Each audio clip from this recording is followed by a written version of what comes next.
Hello friends. आज हम निर्मल वर्मा की कहानी परिंदे के बारे में सुना था। निर्मल वर्मा ने अपने जीवन में कई उपन्यास, कहानी संग्रह, निबंध, यात्रावतान लिखे हैं। जो परिंदे कहानी है उनकी सर्वश्रेष्ठ कहानियों में से एक है।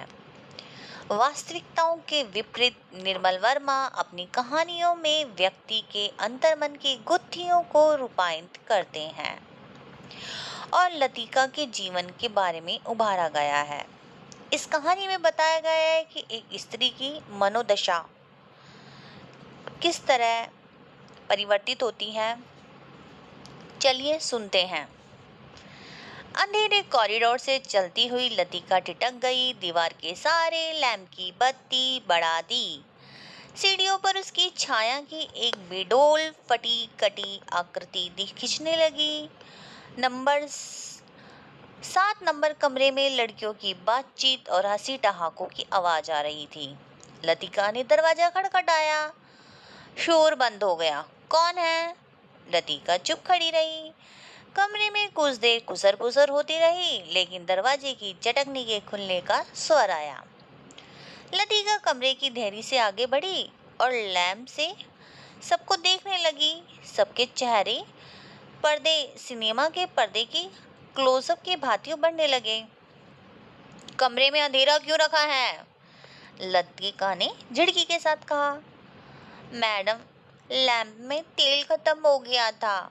ये किसने कहा? ये सुधा ने कहा, क्योंकि ये कमरा सुधा का ही था। सुधा एक मतलब सबकी चहेती लड़की थी। छुट्टी के समय या रात को डिनर के आसपास बाद उसके कमरे में लड़कियों का जमघट सा लगा रहता था और हंसी मजाक गपशप चलती रहती थी।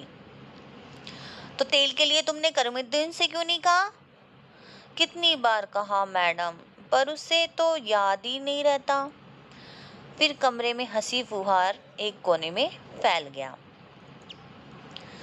अनुशासन की जो घुटन आई थी वो शायद अचानक बह गई। करमुद्दीन हॉस्टल का जोकर था। उसको देखकर सब हंसते रहते थे। लतिका ने को कुछ याद आया। अंधेरे में लैंप घुमाते उसने चारों ओर निगाहें दौड़ाई और देखा कि कुछ लड़कियां बिल्कुल सारी पास पास बैठी हुई हैं और किसके चेहरे परिचित थे और किसके नहीं। तभी जूली, तुम इस ब्लॉक में क्या कर रही हो? जूली खिड़की के पास पलंग पर सिरहाने पर बैठी थी। उसने चुपचाप अपनी आंखें नीचे कर ली। फिर उसने सोचा कि यहाँ पर लड़कियाँ स्कूल में उसने अनुभव किया कि लड़कियाँ हॉस्टल के नियम का पालन डांट डपट के बाद भी नहीं करती हैं। मैडम, कल से हमारी छुट्टियाँ हो जाएंगी, इसलिए आज रात हम सब मिलकर। सुधा पूरी बात भी नहीं कह पाई थी और हेमंती की तरफ देखकर मुस्कुराने लगी। हेमंती के गाने का प्रोग्राम है तो हम सब रिहर्सल कर रहे थे। फिर लतिका थोड़ी सी खिसियानी हो गई। उसे लगा कि मैंने इनका मज़ाक किरकिरा कर दिया। फिर वह बाहर जाने लगी। तभी बाहर जाते हुए इसने कहा, मेरे संग स्नोफॉल देखने कोई नहीं ठहरेगा। मैडम, छुट्टियों में आप यहीं रहेंगी, घर नहीं जाएंगी? सारी लड़कियां उसकी तरफ देखने लगी। फिर लतिका को याद आया कि उसने पिछले साल और उससे भी पिछले साल और शायद उससे भी पिछले साल यही कहा था। सारी लड़कियां उसकी तरफ देखने लगी। जूली, तुमसे कुछ काम है। अपने ब्लॉक में जाने से पहले मुझसे मिल जाना।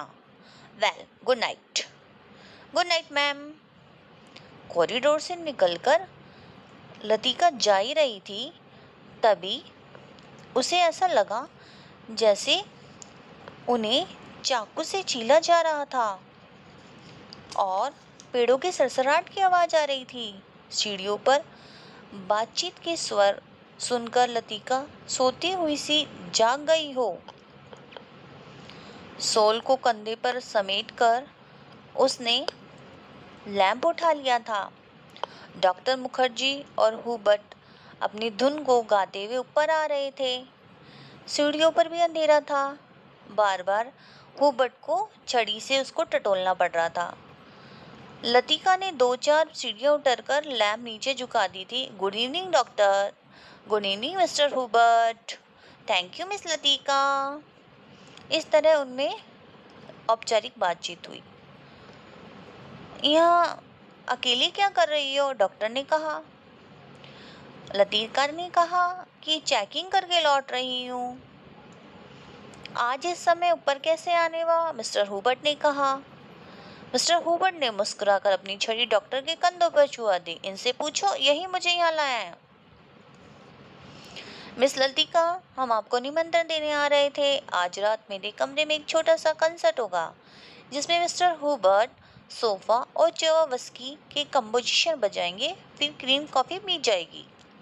उसके बाद यदि समय रहा तो पिछले साल हमने जो गुनाह किए थे उन सब पे हम कन्फेस करेंगे। डॉक्टर मुखर्जी के चेहरे पर शरारत भरी मुस्कान फैल गई। डॉक्टर, मुझे माफ करें, मेरी तबीयत ठीक नहीं है। चलिए, ठीक रहा। फिर तो आप वैसे ही मेरे पास आती। डॉक्टर ने धीरे से लतिका के कंधे को पकड़कर कमरे की तरफ मोड़ दिया। अब लतिका अपने कमरे में चली गई। बातों के दौरान डॉक्टर अक्सर कहते हैं कि मरने से पहले मैं वर्मा जरूर जाना चाहूँगा, क्योंकि अनजान भूमि पर मैं मरना नहीं चाहता। होम सिकनेस ही एक ऐसी बीमारी है जिसका इलाज नहीं होता, किसी डॉक्टर के पास भी नहीं है। सुना है अगले 2-3 वर्षों में यहाँ पर बिजली का इंतजाम हो जाएगा, डॉक्टर स्प्रिट लैम्प चलाते हुए कहते हैं। ये बात तो पिछले 10 सालों से सुनते आ रहे हैं। अंग्रेजों ने एक लंबी चौड़ी स्कीम बनाई थी, पता नहीं उसका क्या हुआ। हुबर्ट ने आराम कुर्सी पर अधलेटा सा लॉन की ओर देखते हुए कहा। लतिका कमरे में 2 मोमबत्तियां ले आई थी। मेज के दोनों सिरों पर टिकाकर उसने जला दिया था। टेरेस का अंधेरा फीका पीले प्रकाश से इर्द गिर्द सिमटने लगा था। इस बार शायद बर्फ जल्दी गिरेगी, अभी से हवा में सर्द खुश्की है। डॉक्टर का सिगार अंधेरे में लाल बिंदी सा चमक रहा था। पता नहीं मिस वुड को स्पेशल सर्विस का गोरख धंधा क्यों पसंद आता है। छुट्टियों में घर जाने से पहले क्या ये जरूरी है कि लड़कियां फादर एलमंड का सरमन सुने? हुबर्ट ने कहा।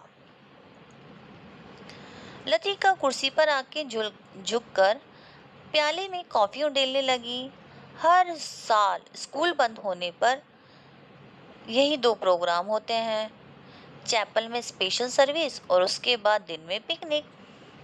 लतिका को याद आता है पहला साल जब डॉक्टर के संग पिकनिक के बाद क्लब गई थी। डॉक्टर बार में बैठे थे। बार रूम कुमाऊं रेजिमेंट के अफसरों से भरा था। कुछ देर तक ब्लेड का खेल देखते हुए जब वापस आ रहे थे तब दाईं ओर क्लब की लाइब्रेरी थी, किंतु उसी समय डॉक्टर मुखर्जी पीछे आ गए। मिस लतिका, ये मेजर गिरीश नेगी है। ब्लेड रूम में आते हुए हंसी ठहाकों के नीचे वह नाम दब गया था। वह किसी पुस्तक के बीच उंगली रखकर लाइब्रेरी की खिड़की के बाहर देख रहा था। Hello doctor. वह पीछे मुड़ा। उसी क्षण न जाने कहां से पुरानी बातें याद आ गई थी। हवा के झोंके से मोमबत्ती की लो फड़फड़ाने लगी थी। टेरेस के ऊपर काठ गोदाम जाने वाली सड़क पर यूपी रोडवेज की आखिरी बस डाक लेकर जा रही थी। बस की हेडलाइट में आसपास फैली हुई झाड़ियों की छाया टेरेस की दीवार पर सरकते हुए दिख रही थी। मिस लतिका, आप इस साल भी छुट्टियों में यहीं रहेंगी? डॉक्टर ने पूछा। डॉक्टर का प्रश्न हवा में ही टंगा रहा। उसी क्षण पियानो पर सोफा का नेक सेट हुबर्ट की उंगलियों के नीचे फिसलता हुआ धीरे धीरे टेरेस के अंधेरे में खुलने लगा, दूर दूर किनारों तक। लतिका को लगा जैसे कहीं बहुत दूर बर्फ की चोटियों के परिंदों के झुंड नीचे अनजान देशों पर उड़े जा रहे हैं। लतिका आर्म चेयर पर झुकती हुई ऊँघने लगी। डॉक्टर मुखर्जी का सिगार अंधेरे में चुपचाप जल रहा था। डॉक्टर को आश्चर्य हुआ, लतिका न जाने क्या सोच रही है। लतिका सोच रही थी क्या वह बूढ़ी होती जा रही है। उसके सामने स्कूल का प्रिंसिपल मिस वुड का चेहरा घूम गया। पोपला मुंह, आंखों के नीचे झूलती हुई मांस की थैलियां, जरा जरा सी बात पर चिढ़ जाना, कर्कश आवाज में चीखना, ये सब उसे ओल्ड मैट कहकर पुकारते हैं। कुछ वर्षों बाद वह हूबहू ऐसी बन जाएगी। लतिका के समूचे शरीर में झुरझुरी सी जोर दौड़ गई। न जाने उसने किसी गलीच वस्तु को छू लिया हो। भावुक याचना से भरा हुआ पत्र, उसने न जाने क्या कुछ समझ लिया था उस पल।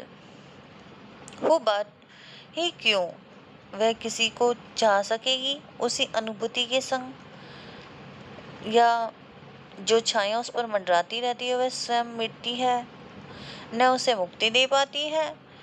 उसे लगा जैसे बादलों का झुरमुट फिर उसके मस्तिष्क पर धीरे धीरे छाने लगा। उसकी टांगे फिर निर्जीव सी हो गई। कुछ देर टेरेस पर निस्तब्धता सी छाई रही। मोमबत्तियां बुझने लगी। मुखर्जी सिगार का नया कस लिया। सब लड़कियां एक जैसी होती हैं, बेवकूफ और सेंटिमेंटल। अब ये मैं लाइन टू लाइन बता रही हूँ, तो अब ये पूछा जा सकता है ये लाइन किसकी है, तो हमारा आंसर होगा डॉक्टर मुखर्जी। वो बट की उंगलियों का दबाव पियानो पर ढीला पड़ता गया। अंतिम सुरों की छिटकी सी गूंज कुछ क्षण तक हवा में तैरती रही। डॉक्टर, आपको कुछ मालूम है, मिस लतिका का व्यवहार पिछले कुछ अरसों से अजीब सा है। हुबर्ट के स्वर में लापरवाही का भाव था। वह नहीं चाहता था कि डॉक्टर को लतिका के प्रति उसकी भावनाओं का आभास हो। जिस कोमल अनुभूति से वह इतने समय से संजोए आया है, डॉक्टर उसे हंसी ठहाके में उड़ा देगा। क्या तुम नियति में विश्वास करते हो हुबर्ट? डॉक्टर ने कहा। हुबर्ट दम रोके प्रतीक्षा करता रहा। वह जानता था कि कोई भी बात कहने से पहले डॉक्टर को फिलोसोफाइज करने की आदत है। मैं कभी कभी सोचता हूँ, इंसान जिंदा किस लिए है? क्या उसे कोई बेहतर काम करने को नहीं मिला? हजारों मील मुल्क से दूर मैं यहाँ पड़ा हूँ और यहीं शायद मर जाऊं। हुबर्ट, क्या तुमने कभी महसूस किया है एक अजनबी की हैसियत से पराई जमीन पर मर जाना कितना खौफनाक है? कोई पीछे नहीं है, ये बात मुझे अजीब किस्म की बेफिक्री पैदा कर देती है, लेकिन कुछ लोगों की मौत अंत तक पहली बनी रहती है। शायद वह जिंदगी में बहुत उम्मीद लगाते हैं। डॉक्टर, आप किसका जिक्र कर रहे हो? हुबर्ट ने परेशान होकर पूछा। डॉक्टर ने कुछ देर तक चुप सिगार पीते रहे, फिर मोमबत्तियों को बुझती लो को देखने लगे। तुम्हें मालूम है, किसी समय लतिका बेनागा क्लब जाया करती थी। गिरीश नेगी से उसका परिचय वहीं हुआ था। कश्मीर जाने से एक रात पहले उसने मुझसे सब कुछ बता दिया था। मैं अब तक लतिका के उस मुलाकात के बारे में कुछ नहीं कह सका हूँ, किंतु उस रात कौन जानता था कि वह वापस नहीं लौटेगा। अब क्या फर्क पड़ता है? Let the dead die. Doctor की सूखी सरत हंसी से खोखली सी शून्यता थी। कौन गिरीश नेगी? कुमाऊं रेजिमेंट का कैप्टन था। क्या लतिका? हुबर्ट ने कुछ नहीं कहा। उसे याद आया वह पत्र जो लतिका को भेजा गया था, कितना अर्थहीन। एक शब्द उसके दिल को कचोट रहा था। उसने धीरे से पियानो का सिर टिका लिया। लतिका ने उसे क्यों नहीं बताया? क्या वह उसके योग भी नहीं था? लतिका, वह तो बच्ची है, पागल। मरने वाले के संग खुद थोड़े ही मारा जाता है। कुछ देर चुप रहकर डॉक्टर ने अपने प्रश्न को दोहराया। लेकिन हुबर्ट, क्या तुम नियति पर विश्वास करते हो?